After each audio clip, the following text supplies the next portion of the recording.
പതിവ് പോലെ 5:55 തന്നെ അലാറം വിളിച്ചു തുടങ്ങി കേട്ടോ. എഴുന്നേക്കൂ എന്നുള്ള വിളി വന്നു. ചാടിക്കൂട്ടി ഞാൻ എഴുന്നേറ്റിട്ടുണ്ടായിരുന്നു. പക്ഷേ പതിവിലും വിപരീതമായി ഇന്ന് വന്നേക്കുന്നത് ഇവിടത്തേക്കാണ്. ഇവിടത്തേക്കെന്ന് വെച്ചാൽ നമ്മുടെ വാഷ്റൂമിലോട്ട് വന്നിട്ട് ജസ്റ്റ് ഒന്ന് ബ്രഷ് ചെയ്തു. പിന്നെ അതേ തീരാറായ നമ്മുടെ മാമ എർത്തിനെ ഞാനൊന്ന് ഞെക്കി പിതുക്കി അതിൽ നിന്നൊക്കെ കുറച്ച് എടുത്ത് മുഖമൊക്കെ ഒന്ന് കഴുകുന്നുണ്ട്. എന്താണ് പതിവിലും വിപരീതമായി എന്ന് പറയാൻ കാരണം, വർഷങ്ങളായി ഞാൻ എഴുന്നേറ്റാൽ ആദ്യം ഓടുന്നത് അടുക്കളയിലോട്ടാണ് കേട്ടോ.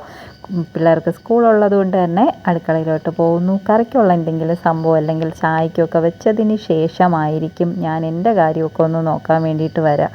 അതും വളരെ കുറവായിരുന്നു കേട്ടോ. അപ്പം ഞാൻ തീരുമാനിച്ചു ഇനി അത് വേണ്ട, ആദ്യം എൻ്റെ കാര്യങ്ങൾ നോക്കാം, എന്നിട്ട് മതി ബാക്കിയെന്ന് തീരുമാനിച്ചു. അതുകൊണ്ട് കുറച്ച് വെള്ളമൊക്കെ കുടിച്ച് ഒന്ന് റിലാക്സായി ഒന്ന് ഫ്രഷായിട്ട് അടുക്കളയിൽ കയറാമെന്ന് വിചാരിച്ചു കേട്ടോ. അപ്പോൾ വെള്ളം കുടിക്കുന്നതിന് എന്തിനാണ് ഇത്ര എക്സ്പ്രഷൻ എന്ന് ചോദിച്ചാൽ, രാവിലെ എനിക്ക് പറ്റാത്തൊരു പരിപാടി കേട്ടോ ഇങ്ങനെ വെള്ളം കുടിക്കുന്നത്.